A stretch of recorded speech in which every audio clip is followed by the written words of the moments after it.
I remember as a child you're born and raised into havoc. There's war all the time. There's uncertainty within the country. And I remember as a child going through places with my parents, and you always heard it in the backgrounds, hearing the war sirens, and just, we'd go to parks, we'd go to picnics, we'd have family functions and weddings and the fun stuff. But the trauma of being terrified, or like sitting in my grandmother's house watching TV, and all of a sudden the house starts to shake and all the cousins and the kids are running into the doorways or under the stairs to hide, that overshadowed the joy. You know, it overshadowed life in itself. And it's what you became accustomed to know, that is what life was. So you just accepted it because that's all we knew. There wasn't anything different. And so your family flees. At one point you're in Torino, and this amazing story of how God kind of answered your father's prayer. Absolutely, yeah. Tell me about this. Well, it was Christmas Eve, and I love how God just works, and he's like, I know how this is going to end out, even though you don't know. And my dad found himself in the streets winter, Christmas Eve, wandering, crying, knew that our money was, low and we didn't have much left to, go to the next country or however long it took to come to Canada.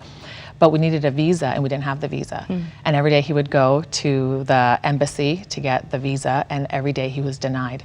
So he walked in the streets, found this huge church, sees this huge statue of Jesus, and he walked up to it and he just said, I know you're not my God. I know that we don't do anything to worship you, but you're a God of these people and you're a God of this land. And I'm asking you to help me and my family out. And because I know you will, to honor you, I'm gonna light a candle each year on the eve of your birth. Wow. He lit the candles, completely overwhelmed with emotions, left, and the very next day he went back to the embassy, and without even a blink of an eye, we had our visa. So you enter into Canada, this brand new country, but start struggling with identity issues to the point where you want to take your life. I did.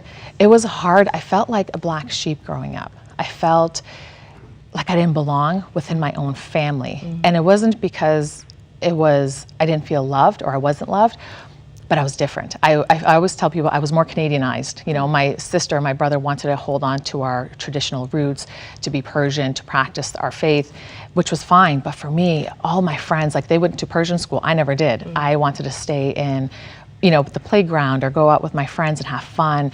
I liked my new life. The old was gone. I didn't have to worry about the war and being afraid to play in a park.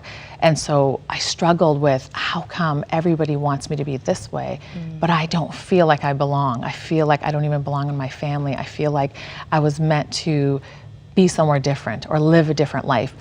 And none of it was bringing me any type of satisfaction. None of it was bringing me any type of wholeness, because I was completely empty inside. I didn't have that life that the Holy Spirit gives us. And I just set out for a quest to learn, and through wrongful teachings and wrong friends coming into my life, I contemplated committing suicide numerous times. And every time I came so close to it, I couldn't. There was this deep heartache within me that was like, no, you can't, you can't. You just need to wait for me, you can't. And I'm so thankful that I never did. I'm so thankful I never went as far as I did, and I just stayed true to waiting for the Lord until he showed himself to me. One day you meet a young man by the name of Scott, and he starts to talk to you about Jesus. He did, yeah. We were 15 in high school. And I remember the first time I saw him, there was so much light exuding from him. And I just thought, who is this kid? Like, I gotta get to know him. And it wasn't anything like having a crush, but there was this, I was drawn to this light that I'd never seen on anyone before. And so, lucky enough for us, every class that we had that first year, we were in the exact same class together, except our homeroom. And we had a friendship. We based it on a really good, solid friendship, getting to know each other, talking. And he started telling me about Jesus. And I got really excited until my Muslim friends found out. And they just put the lid on it. They shut it down. And they reassured me how awful it was for any Muslim to convert, that there's no hope for you, that you're not allowed. It's a huge sin against God. And so I talked to Scott. I said, listen, I love our friendship, but you need to respect me. I'm a Muslim, you're a Christian, and we just need to keep it at that. And so he stopped. And it wasn't until a year and a half after that I finally realized, hey, I'm missing something. Scott hasn't talked to me about his Jesus for a long time, and it scared me. And what scared you about it? it scared me because I knew he was full of so much life, and all of a sudden, that life kind of stopped. That I was receiving. Every time he spoke about Jesus to me, it kept me going. There was this excitement inside until I noticed, hey, it's gone. And so I started talking to him more about it. I started talking to my Muslim friends about our faith. And literally, eventually, one day, my Muslim friend said, if you convert, you're going to burn in hell. And I had a really honest, heartbreaking conversation with God as I walked home from high school, weeping, and he revealed himself to me. And I went home and I wept and I cried, and I woke up. And before I slept, I took a nap. I cried out to the one true God. I said, I just want to know the one true God, whoever you are, I just want to know you. I'm tired of feeling dead inside, like my prayers aren't being heard, that I'm just praying to the wall. And I fell asleep and I woke up, and it was like this jolt of electricity that went through my body, and I heard his voice, and he said, it's now or never. You need to make the decision, it's now or never.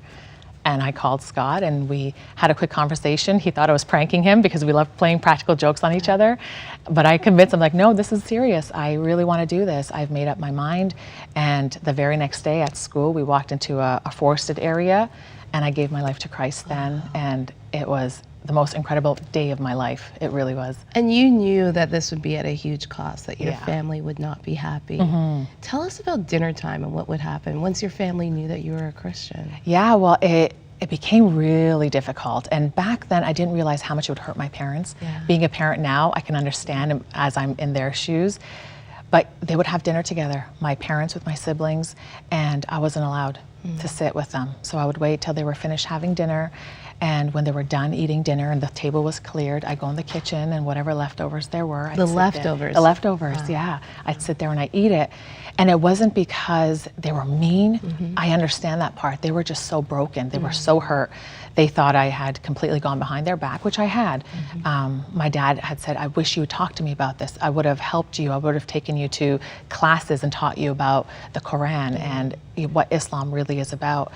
But my mind was already made up, and I'd fallen in love with this new Jesus, and I couldn't turn my back on him anymore. But it was really difficult. But at the same time, now being a parent, I could see their pain, and I could see it wasn't intentional. They just didn't know how to deal now with a child who's completely turned their back on a faith that they followed for hundreds of years through past generations. You're now married to said Scott. Yes, that's yeah, we are. We've been married for almost 14 years now. Yeah. And what was it about that Jesus? What is it about that Jesus that you decided that, yeah, I'd have to give up a family, I'd have to give up all of those things in order to follow him? You know, he made me feel whole. He made me feel like I finally belonged. I belong to this family now. My whole life I was the black sheep trying to find my place, and he showed me my place. He showed me that I have a place with him, right in his heart, right on his lap, to sit with him, to laugh with him, to cry with him, that he really is my best friend. You know, even in my darkest moments, I could sit and cry, and it's as if you and I are sitting here talking to each other. He's that tangible to me. And I can't turn that back for anything. I can't give it up.